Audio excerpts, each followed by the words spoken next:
যে কোনো আউটলেট থেকে পোশাক কিনতে গেলে এতদিন ক্রেতাকে দামের উপর গুনতে হয়েছে ৭.৫% ভ্যাট। এখন সেটি দ্বিগুণ বেড়ে হতে যাচ্ছে ১৫%। এতে করে পোশাকের দামের প্রতি ১০০ টাকায় ১৫ টাকা করে ভ্যাট দিতে হবে ক্রেতাকে। শুধু পোশাকই নয়, একই পরিস্থিতি হতে যাচ্ছে মিষ্টান্ন কেনার ক্ষেত্রেও।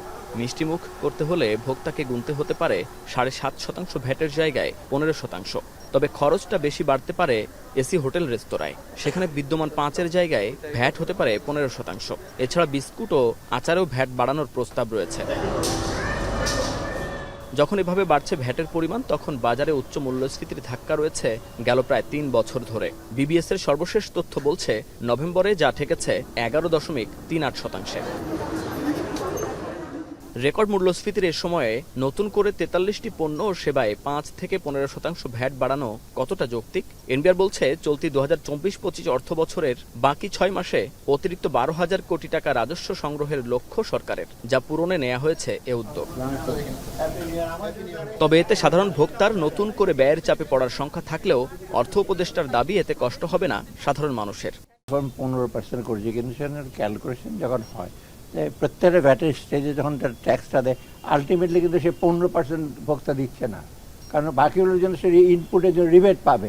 আমরা যে সমস্ত জিনিসের দাম বাড়িয়েছি, ওগুলোর ভেরি ইনসিগনিফিক্যান্ট পার্ট অফ আমাদের ইনফ্লেশন বাজেটে। বুধবার উপদেষ্টা পরিষদের বৈঠকে মূল্য সংযোজন কর ও সম্পূরক শুল্ক আইনে কিছু সংশোধনী সহ ২০২৫-এর অধ্যাদেশটির অনুমোদন দেয়া হয়। তবে আইএমএফ এর শর্তের জন্য নয়, রাজস্ব বাড়ানোর জন্য কিছু পণ্যের ওপর ভ্যাট বাড়ানো হয়েছে বলে জানান তিনি। আইএমএফ আমরা রিসোর্স গ্যাপ আমরা ক্যালকুলেট করেছি কত টাকা লাগে। আমরা যখন ওদের সাথে আলাপ করলাম, ওরা বললো যে এর বেশি আমরা বিয়ার করতে পারবো না। প্লাস ইন্টারেস্টের ব্যাপার আছে, পরিশোধের ব্যাপার আছে, এগুলো ডেট মানে ঋণ পরিশোধ, এগুলো চিন্তা ভাবনা করি কিন্তু করা। নতুন বছরে অর্থনৈতিক অবস্থা স্থিতিশীল হওয়ার পাশাপাশি দুর্বল ব্যাংকগুলো যাতে ঘুরে দাঁড়াতে পারে, সে ব্যাপারে সরকার আর্থিক সহায়তা করবে বলে জানান অর্থ উপদেষ্টা। অর্থনীতিতে মোটামুটি তো আমার অর্থনীতি একটু স্ট্রং তো হয়েছে, স্টেবিলাইজেশন, ব্যাংকিং সেক্টরে কিছু শৃঙ্খলা ফিরে আসছে এবং বাংলাদেশ ব্যাংক চেষ্টা করছে কিছু কিছু দুর্বল ব্যাংকে যাতে অ্যাটলিস্ট ডিপোজিটারদের ইন্টারেস্ট লিকুইডিটি পায়। আপনি দেখলেন তো ২২,০০০ কোটি টাকা দেওয়া হয়েছে, অর্থাৎ সাপোর্ট দেওয়া হচ্ছে। আগামী বাজেটে শিক্ষা, স্বাস্থ্য, প্রযুক্তি ও সামাজিক নিরাপত্তা খাতে বাজেট বাড়ানো হবে বলে জানান অর্থ উপদেষ্টা।